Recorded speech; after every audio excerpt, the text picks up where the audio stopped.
Hello all my beautiful sisters from those other misters. Welcome back to my channel. It is time to update my use it or lose it eyeshadow project. So recently I have been working on my single eyeshadows and in the last update I had tested some out.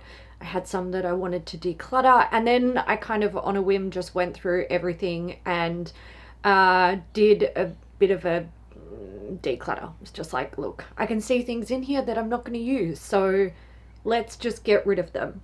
Now this month what I did was I put together a single palette of shadows that range from like mattes and shimmers. I also put in like a highlighter, and basically I used that as sort of my go-to everyday palette for testing out my eyeshadows. Now it is a little bit early in the month for me to be usually doing one of these updates, but I have to tell you this was the palette that I was working on. I'll put an original image of it up here so you guys can see how it originally looked when I put it together. And basically what I've been doing is, as I've been going through using these eyeshadows and deciding on things that I want to keep and things I want to get rid of, I have been splitting them across two other palettes. So let's just go back to this for a second. What I have in here are shades that I didn't get around to testing, or I felt like I wanted to test a little bit more, and then this guy here, which is just a single matte cream eyeshadow. And I might need to turn the light. Yeah, hang on guys, look, I've hit pan on it. So this is just a shade that I use every time I do my eyeshadow to set my eyeshadow base basically, and I just set between my crease and my brow bone, and then any mattes that I'm like blending over that area, they blend easier. So I was really surprised how quickly I hit pan on this, because it's only been a month and this hadn't had a whole lot of use prior to, I think it's only been a month. I don't know, I might actually have to go back and check when I did an eyeshadow update. Maybe it's been longer. It doesn't matter. It's not really been that long, and I've hit pan on it, and I know I can finish this shade, so I'm actually just going to keep it in like my working palette, as you know, my I'll probably finish it before I even get through all of these shadows, to be perfectly honest. So the rest of the shades, I think I have, oh, what have I got? I've got some JD Glow, which are the multi-chromes. I think, is this a Glaminatrix? Down here are they Terra Moons? Yeah, so I've got just a few little interesting shades in there, but for me, I'd sort of reached a point where I was like, oh, I could technically have created a look using these two and something up here, but I just wasn't feeling it today. I wanted to wear something a little bit more, look, I'm going to say this looks neutral on me, but I can tell you I use like berry purple tones and like bronze and shimmery shades over my eyelids. So when I have super colorful hair, like this shit's neon, if you look at it for too long, like your eyes start to hurt. It is so bright and so vibrant. Pretty much anything I put on just looks neutral. So this is my working palette, and my plan is to fill this up with more shades from my palettes that I haven't dipped into. So I have one here that is just full. Again, you've got like, you know, there's a couple of multi-chrome and duochromes in there, some matte shades. I do have a bronzer and a highlight, or a couple of highlights that are just singles, and I'm trying to work out like, do I want to keep them or not? And then there is this one, which again, same deal. We've got like a highlight in there, and there's some multi-chromes. These ones are from, I swear these nails are a friggin' hazard. These are Cleona, and I've got some Davina ones in there as well. I think these might be ABH. So there's a whole mixture, but I'm going to cherry pick shades from these two palettes and from my Inglot individuals, and I'm going to fill up that working palette, because I've used this one recently, which I really like, but otherwise I haven't dug into these guys, and there's a lot to go through in there. Now, let's move on to the things that I did use, but I have decided that I either want to declutter them or I want to keep them. And I'm going to start with the things that I want to keep, which I've been putting in this palette. I need to be careful with this because this highlighter is, it's not magnetic. This is from Ciate London. It's the Moon Dust highlighter, and it came in I think it was actually part of a little Christmas advent calendar that I got one year. And look, it doesn't look like much. It's a champagne highlight. I'm wearing it today pretty much everywhere, and I've got to say, I just think it's fucking beautiful. I really, really enjoy this. I think what I might do is try and find one of those like sticky magnetic things, put it on the back so it can actually live in the palette safely. I love it. It's really, really beautiful. And my intention was to try not to keep any individual highlights, blushes or bronzers, but I thought maybe I will change my mind about that, because if I do end up keeping, say, 1 or 2 full palettes, potentially I could turn them into full like face and eye palettes, and then I can just pull them out and have a play with them here and there. They just need to be cohesive and contain, you know, all of the products that I enjoy using. So I'm keeping this for now. We'll see what happens in the future. If I can't turn them into cohesive palettes, then it is what it is, but that's my goal essentially. So this palette here contains all of the shades that I used and I decided that I loved and I definitely didn't want to get rid of. Up here I have a whole bunch of the Terra Moons like duochromes and multichromes. They are stunning. I'm gonna swatch them because I've really enjoyed these. What I'll do, instead of trying to pick these all up individually and read out the names, I will pop them on the screen. Editing Hailey will fucking hate me, but it's fine. It's fine. She'll get over it. Once it's done, it's done. So these all have that really pretty translucent base with like a color shift, and I've mentioned this before, I really like that type of finish. You can also use them as highlighters if you please. Some are a little bit more sparkly than others. Some have like a bit more of like a richer sort of base pigment, like this yellow one. Every time I use this, it looks almost like a pale, kind of like a pale whitish yellow, but then with a brighter yellowy orange reflect. It's very pretty, but when you put it on, it's not as sheer as some of these other colors where the white base, which isn't actually white, it's like fully transparent, whereas on this one it's not fully transparent. That's probably a better way for me to say what I'm trying to say. But these are really gorgeous. Madeline actually did buy these for me quite some time ago, and I love them. They are absolutely stunning. And I think like this sort of formula is not like, it's not new. We've been seeing it for years, but I feel like for the longer that, you know, these stay popular in the beauty industry, the more interesting shades we start to see, which I really like. This one here, which I don't know what you guys are seeing. It looks kind of pink on camera, I think. For me, it's like this burnt orangey red shade, which, like, guys, you know how I feel about red, especially red eyeshadows. It's absolutely stunning. I love these. They're so pretty and kind of whimsical, and I do love a good whimsical eyeshadow. The mattes that I've decided to keep, these guys are from Colourpop, and we've got Cute Alert and Get Out. Now these look super similar. I may as well swatch them for you, why not? Come on, let's do it.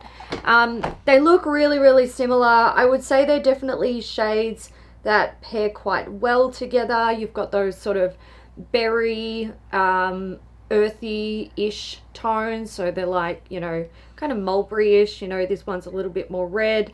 This one looks a bit more brown on camera, but it does have some purple tones in it. So these are very, very easy shades for me to wear. They complement my skin tone really well, and paired together, they're just kind of like, you know, a match made in heaven. One in the crease, one in the outer corner, and then whatever sparkly shade I want over my eyelid. The other two that I have, these are Makeup Geek shades. Now, you can't get the Makeup Geek stuff anymore. I'm not even going to bother picking them up to tell you their names, but again, you're going to see, like, these are very similar, and to be fair, do I need to keep both of these? No, but also I'm holding on to them for the sake of being able to create a cohesive or potentially two cohesive palettes at the end of testing all these guys out. I will say this one here, which I think is Wild West, I do have a bit of a dip in there. I find it really easy to just pair with anything. Like, it just goes well with any shade. So this is what I'm working with in the keep pile for now, and I look forward to that eventually being a much loved palette. Now, if we move over to the things that I opted to declutter, it's not too much. We've only got 7 shades here, but let's go through them. So these guys are from Colourpop. I've got High Strung and Just in Time. They're just a bit bland, you know. I'm actually wearing these two on my eyelids today, and I think when I go from wearing, you know, stuff like the Terra Moons or Glaminatrix, like those sparkly kind of shades, stuff like this just doesn't really cut it for me. Now, this one here looks really nice, but my issue with these is that they don't apply well to the eyelid. I found they were quite difficult to get them to like adhere to the skin. So I was kind of frustrated with them. I was like, do I really want an eyeshadow that I always have to use with a wet brush in one of these palettes? Or do I want these shades to be more diverse where I can use them as they are dry and they look great? Or if I really want to ramp things up, then I can apply them wet. And I opted for, you know, the shades that just apply really well organically. These guys don't apply well on their own. They simply don't, and I feel like they need a lot of help, and it's just, I don't care for them. This shade up here is another Makeup Geek shade. It is Americano. Now, I like this shade, but I ran into issues with it.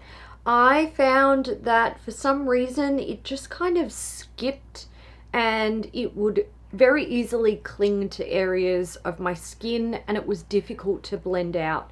So I opted, while this is usually a color that like I would use on a very regular basis for like deepening up an outer corner, maybe along the lower lash line, or even creating like a smoky wing, the consistency of it and the way that the product sort of performs when it's being applied onto the skin, I just wasn't really having a very good time with it. So I opted not to keep it. I was like, move on, just move on. Ugh, I'm dropping everything. Lucky these Inglot palettes are sturdy. And then up the top here, I think these are Ulta 3 eyeshadows. Look, I got these many moons ago, and I didn't have a whole lot of faith in this brand when I got them, but holy fuck, these eyeshadows are fantastic. The mattes, like the way they blend on the skin and their pigmentation is absolutely amazing. And look, these colors are gorgeous, but I was like, I am going to be keeping things that I already have in like my keep pile, especially this like sort of mulberry tone. This one I would say is a little bit too dark for me, and it cracked, so it was a little bit messy in the pan. I felt like every time I opened up the palette there was an extra little bit of like really dark brown eyeshadow fucking swirling around, and I'm not really about that, so I opted to just get rid of it. The shimmery shades, they are again really, really beautiful, but my issue with them is they're a bit basic. They're a bit basic, and I feel like I can replicate them in other palettes. This one is sort of like a greeny gold to almost like a peachy nude. Like, it's got a really beautiful shift. It is stunning. It is really, really, really pretty. And when I sort of opted to not keep it, I was like, am I potentially making a mistake? Because I don't know if I really have anything like this, to be honest. I feel like, and now I'm second guessing myself. Maybe I should put it in like the maybe pile, or maybe I should just put it in the keep pile, and then if I don't have room for it at the end, I should get rid of it. Maybe I'll do that. This creates a really beautiful look over the eye. It doesn't look like much. It's very unassuming in the pan, but it is a duochrome, and when you put it on, you get this really pretty like gold to a very subtle greeny shift, and then this really nice peachy sort of bronzy nude hint. It's just really, really pretty, and I think the reason why I like it so much is because the shift that it has is very close to like a skin tone, and I think that just looks really, really pretty on the skin. So okay, I'm changing my mind. I am changing it right now. I'm just going to put it in the palette of the keeps, and I can reassess in the future. So there we go. But the others are definitely going to go, and I will say that this guy is the same brand as these guys, and I've been enjoying it. I do like their formula. I just know that I really shouldn't keep so many of the similar shades, even though they are the shades that I gravitate towards the most. I don't need to keep all of them. That's basically the gist of that. So that's how I'm going with my single eyeshadows at the moment. I am actually really happy with the progress that I made this month. I feel like technically I did just sort of move a whole bunch of eyeshadows around to other palettes, but I didn't really get rid of that many, did I? I only got rid of 6. But I feel like I finally worked out a process for like going through these and testing them out and actually knowing how I feel about them a bit easier. Oh my god, don't you dare drop them. Don't you fucking dare. This is my like working pile of palettes, although it does contain that palette that has the products that I am decluttering as well. So I'm hoping by the next update, one of those palettes will be completely empty. That would be a fantastic goal. And then I will just, you know, keep going until I whittle them down and hopefully turn them into like cohesive eye and face palettes. If you guys have ever done that with singles, and you know, like an individual bronzer, blush and highlight, can you send me a photo on Instagram, because I'm looking for some inspo. I'm thinking, like, I don't usually reach for my individual eyeshadow palettes because they are, or they were, unorganized, and I would often have to open a whole bunch of them to find the shades that I want to make a cohesive look. And I think the only way I'm ever going to make these products usable for me is if I turn each individual palette that I decide to keep into a cohesive eye and face palette. So that's my goal. That's where I'm going with it. I might change my mind because I do that very often with makeup. You guys know the drill. But if you have created any cohesive little eye and face palettes, send me a photo on Instagram, please, and thank you. I hope you guys are doing really good, and I'm going to leave it there. I'll catch you in the next one.